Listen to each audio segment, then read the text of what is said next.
یو سړی و هغه په ریاض کې دا تقریبا یو کال دوه مخکنی خبره ما یو کتاب کې دا واقع ولیدله وی یو دومه په خوب کې راته یو سړی وایي چې ټلیفون یې وکړه چې په خوب کې راته یو سړی وایي چې یو سړي نوم یې راته واغې چې دی د ټلیفون نمبر دی د عمرې له بوله وی هغه نمبر یې چې واغې چې زما له ذهن نه ووته سهار چې پاڅېدم جومات امام ته مې وویل چې دغسې ما ته په خوب کې چې وایي چې یو نمبر یې د ټلیفون یاد کړه چې هغه عمرې له بوله نمبر دې یاد دی نه وی په دویمه شپه مې بیا دا خوب ولیده بیا راته هغه سړی وایي بیا راته وایي چې تا ته ما وویل چې دا ټلیفون نمبر یې دی او ده ته ټلیفون وکړه د سره میلاو شو د عمرې له بوله یاره ما نه خو نمبر یې دی دا نمبر یاد کړه نمبر یې راته وویل چې راویښ شوم نمبر مې زیاد و زر مې ولیکه امام صاحب ته مې بیا وویل چې نمبر خو مې یاد دی او دا نمبر دی څه وکړم یوه شپه بیا صبر وکړه په درېیمه شپه مې بیا دقسې خوب ولیده څوک سړی دی او ما ته وایي چې ګوره تا ته درېیمه ورځ ده زه وایم او دا نمبر یې دی او فورا دا سړي ته ټلیفون وکړه او عمرې له یې بوله هغه نمبر یې راته یاد کړه چې راویښ شوم همغه نمبر مې ذهن کې و ټلیفون مې ورته وکړ ما یې بھائی جان زه ته عمرې له بوځم ته کوم ځای او ته څوک یې او ته عمرې له بوځم څومره خرچه چې کېږي دی په تا کوم وی هغه داسې په خړت خړت وخندل چې موږ مونځ نه کوو ته عمرو له بوځې عمرو جیم کله نیسو کله نه نیسو ته موږ عمرو له بوځې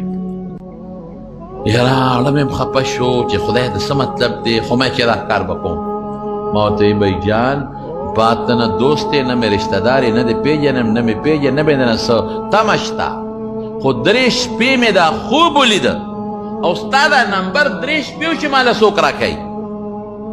ما ته پته نشته او نه یارېږم چې تا باندې به د ما څه روزګار او کاروبار راشي یا حاجت به مې در باندې راشي خو ما دا درېیمه شپه را وایي چې دا مې ووایي هغه راته وایي چې ښه د پلانکي ځای کې اوسېږم ته راځې که زه درته ملاقات وکړو لاړم ملاقات مې ورسره وی سړي را خندل چې عجیبه دا ده چې زما خو خفه کېږم د نن هلته ته ویم زه خو شراب هم څښم زه خو مونځ هم نه کوم دا څه مسله ده ما چې بس دا نمبر ستا دی او زه دې بوځم وی دا ډېره ښه ده چې بوځې پښتانه وي مفت شراب قاضي هم څښلي دی وی عمرې له مې بوځم وی چې بو مې ته احرام یې وتړه طواف مې پرې وکړو دی چې طواف کې تاویږي نو دا سړي باندې اثر وشو ډېر ښه طواف یو چې بیا سایه کوي صفا مروه په منځ کې ډېر ښه اطمینان سره سایه وکړه بیا چې کله د عمرې نه فارغ شو موږ واپس ځو خو ده ما ته وایي چې ګوره ما به خپل کور ته واپس را رسوي چې نه په لار به مې نه پرېږدم یوازې زه تنګېږم چې کله طواف نه فارغ شو سایه نه فارغ شو عمرې نه فارغ شو سر ده مې خورئ ما مې خورئ وایي دې ما ته وایي چې ځو مې او بیا زه یو 2 منټو له دې حرم ته ځم یو 2 رکعته لمونځ کوم بیا ځو ما یې ډېره ښه خبره ده زه به هم وکړم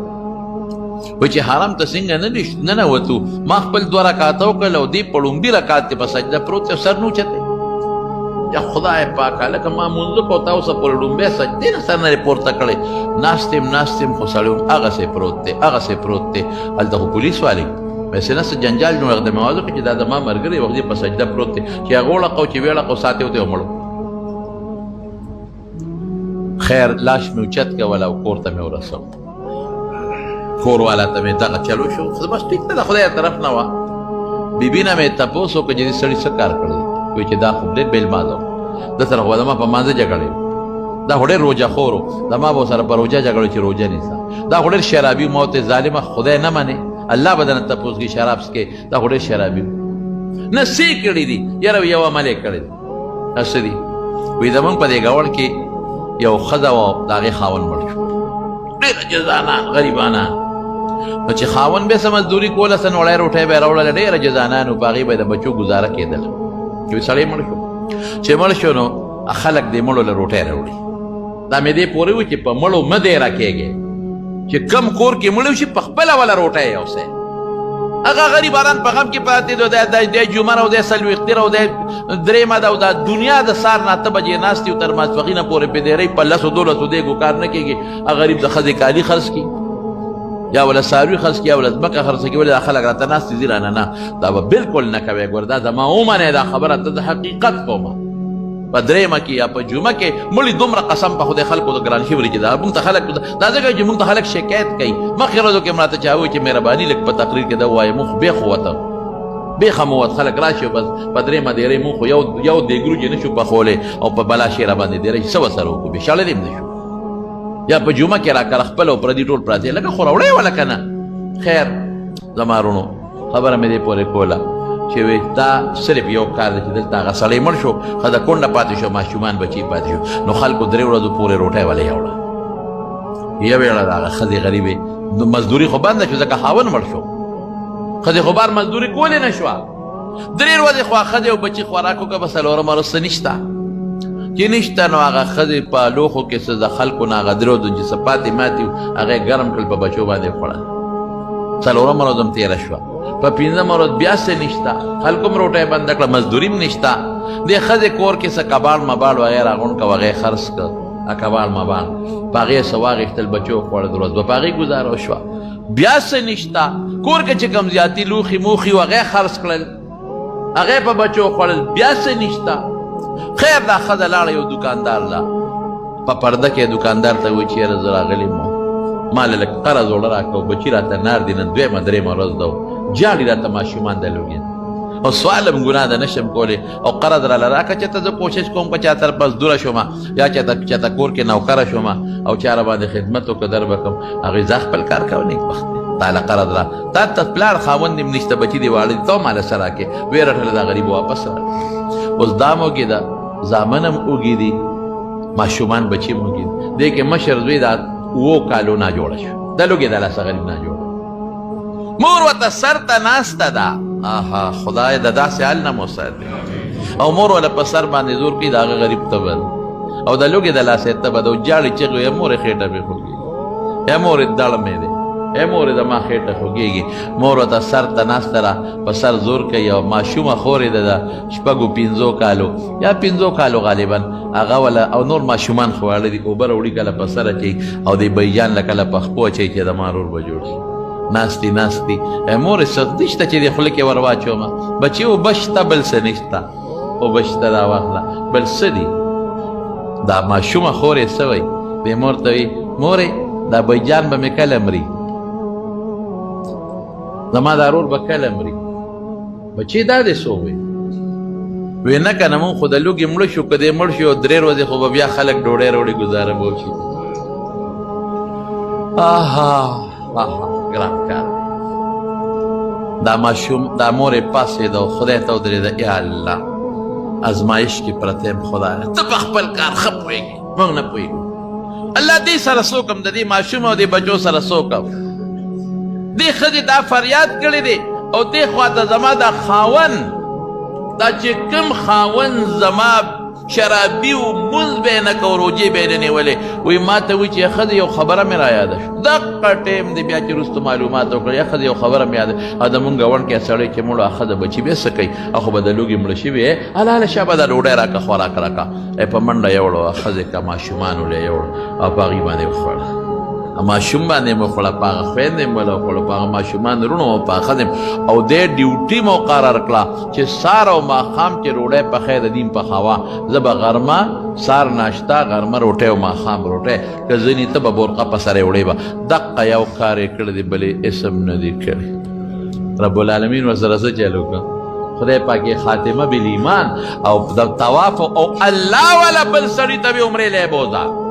او خدای پاک په طواف مقدس بیت الله عمره مکلو په حج بیت الله په حرم کې دنه ته په سجده کې سو وستل رسول الله مبارک فرمایي ما ته انسان کم وخت زیات نه دی چې کم وخت په سجده باندې دعوت چې دی دا کوي رشتہ دارانو لا نیکانو لا صالحینو لا خپل لا کوي حلال په خوره او بے دعوت مزه او په مړو مده راکېږي د دین لګي پټي احتیاط کوي او ځان ساتي او که یو سړی داسې وي چې هغه دعوت پریزي نشتلی یا مشکلات وي ورسره پورته ولی یوسه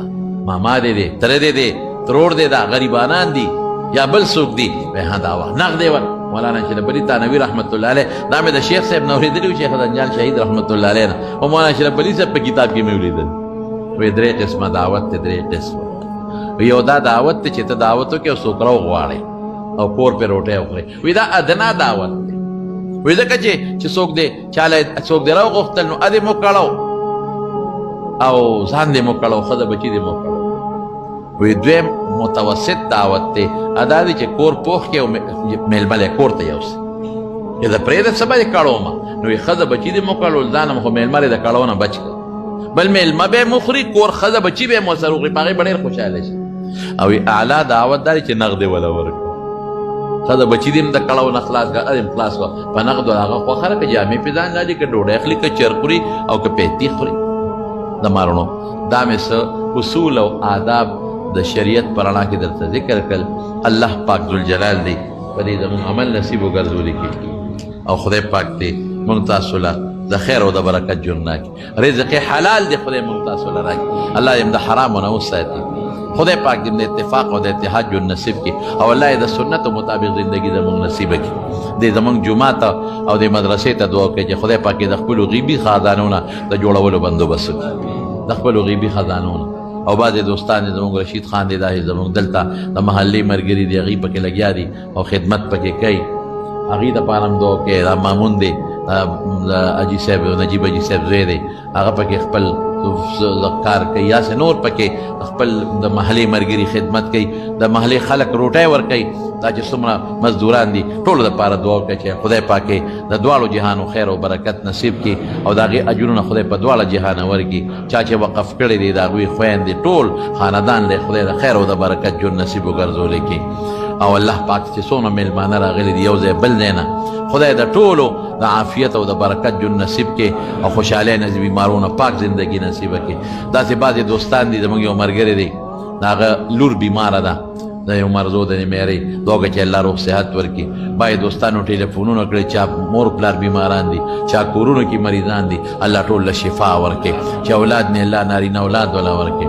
او خدای پاکه دا موږ د دې جومات ته دعا کوي چې خدای په خیر مکمل کړي باید دوستان دي موږ سره